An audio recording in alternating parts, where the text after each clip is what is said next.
Hello friends, मैं हूं doctor Jitendra जिनकर, साइकेट्रिस्ट, मनोचिकित्सक, नशा मुक्ति विशेषज्ञ और सेक्सोलॉजिस्ट। बहुत सारे पेशेंट मेरे पास आते हैं, वो ये बोलते हैं कि हमें डिप्रेशन है, हमारे बच्चों को डिप्रेशन होगा या नहीं, इसकी क्या संभावनाएं हैं। बहुत सारे उनके रिलेटिव्स होते हैं, वो भी ये पूछते हैं कि साहब इनको है, इनके बच्चों में या भाई बहनों में कितनी संभावनाएं हैं कि इनको डिप्रेशन होगा या नहीं।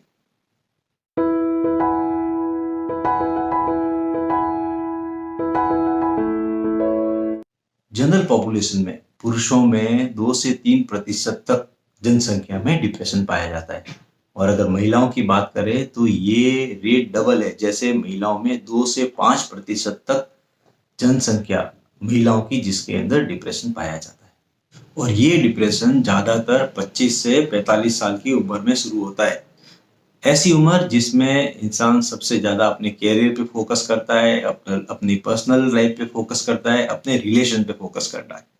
तो जो प्रोडक्टिव ईयर्स होते हैं जिंदगी के, उन्हीं उन्हीं सालों में ये डिप्रेशन बहुत कॉमन है। तो इस डिप्रेशन का इलाज कराना बहुत जरूरी है, वरना आपका जो प्रोडक्टिव टाइम है 25 से 45 साल की उम्र, वो प्रोडक्टिव टाइम जो है वो आपका खराब हो जाता है। कई महीने डिप्रेशन की वजह से खराब हो जाते हैं, इवन कई साल जो है वो डिप्रेशन की वजह से खराब हो जाते हैं।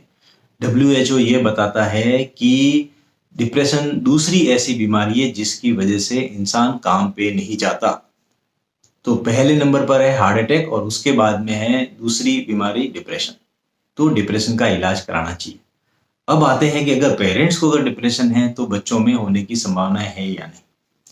देखिए, ऐसा है, जनरल पॉपुलेशन में पुरुषों में 2 से 3% तक जनसंख्या में डिप्रेशन पाया जाता है। और अगर महिलाओं की बात करें तो ये रेट डबल है, जैसे महिलाओं में 2 से 5% तक जनसंख्या महिलाओं की जिसके अंदर डिप्रेशन पाया जाता है। और अपन जेनेटिक्स की बात करें, आनुवंशिक की बात करें, अगर एक पेरेंट को डिप्रेशन है तो बच्चों में डिप्रेशन होने की संभावनाएं 3 से 4 गुना बढ़ जाती है। जैसे अगर अपन कंपेयर करें कि जनरल पॉपुलेशन में डिप्रेशन 2 से 5% तक रहता है, तो जिन पेरेंट्स के अंदर डिप्रेशन है उनके बच्चों को डिप्रेशन होने की संभावना 10 से 15% तक हो जाती है। मतलब दूसरों की तुलना में 3 से 4 गुना बढ़ जाती है। और अगर दोनों पेरेंट्स को, मदर और फादर दोनों को अगर डिप्रेशन है तो बच्चों में डिप्रेशन होने की संभावना उससे भी ज्यादा हो जाती है। और अगर भाई बहनों की बात करें तो जैसे ट्विंस हैं, एक जुड़वा भाई को डिप्रेशन है तो दूसरे भाई को डिप्रेशन होने की संभावनाएं बढ़ जाती है। लेकिन अगर जुड़वा भाई बहन नहीं है तो वो डिप्रेशन की संभावनाएं बढ़ती तो है, लेकिन जुड़वा भाई के तुलना में कम रहती है। तो ऐसा देखा गया है कि जेनेटिक्स, आनुवांशिकी एक बहुत बड़ा फैक्टर है जिसकी वजह से परिवार में डिप्रेशन चलता रहता है। डिप्रेशन का दूसरा मुख्य कारण है तनाव, स्ट्रेस होने की वजह से, किसी भी तरह का स्ट्रेस। जैसे अगर किसी की डेथ हो गई है या डाइवोर्स्ड है, सेपरेटेड है, बच्चे पढ़ाई नहीं कर रहे, अनएम्प्लॉयमेंट है, बेरोजगारी है, कोई परिवार में बीमार है या नौकरी नहीं लग रही है, या आपसी मनमुटाव रहता है, झगड़ा रहता है, तो ऐसे परिवारों में डिप्रेशन बहुत कॉमन है। ऐसा इसलिए होता है कि जब तनाव में रहते हैं तो ब्रेन के अंदर स्ट्रेस हार्मोन रिलीज होता है, कॉर्टिसोल, और वो कॉर्टिसोल आपको धीरे धीरे डिप्रेशन की तरफ ले जाता है। और तीसरा कारण है न्यूरोट्रांसमीटर की कमी।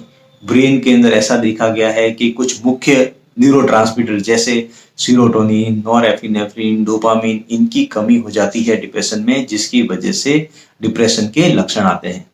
कुछ अन्य कारण भी है, अगर किसी को जैसे डायबिटीज है, थायराइड की कमी है, हाइपोथायरॉयडिज्म है, या ब्लड प्रेशर की समस्या है, हार्ट की, किडनी की, लीवर की समस्या है, तो ऐसे लोगों में भी डिप्रेशन दूसरे लोगों की तुलना में ज्यादा रहता है। जो लोग नशा करते हैं उन लोगों के अंदर भी डिप्रेशन दूसरे लोगों की तुलना में ज्यादा रहता है। और कभी कभार तो बिना किसी कारणवश भी डिप्रेशन हो जाता है, जिसको एंडोजीनस डिप्रेशन बोलते हैं। तो ये सारे कारण हैं डिप्रेशन होने के। अब ऐसा भी देखा गया है कि महिलाओं में पुरुषों की तुलना में डिप्रेशन ज्यादा होता है, डबल होता है। क्यों? ऐसा इसलिए क्योंकि उनके जीवन भर में हार्मोनल बैलेंस जो है वो बनता बिगड़ता रहता है, कम ज्यादा होता रहता है।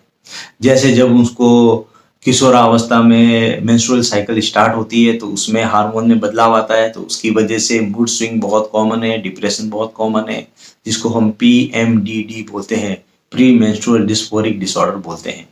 प्रेगनेंसी के अंदर हार्मोन बहुत बढ़ जाते हैं, जिम्मेदारियां बढ़ जाती है, तो उसकी वजह से भी डिप्रेशन बहुत कॉमन है। डिलीवरी के टाइम में भी जो है डिप्रेशन होने की संभावनाएं जनरल फीमेल की तुलना में जो है बहुत ज़्यादा बढ़ जाती है।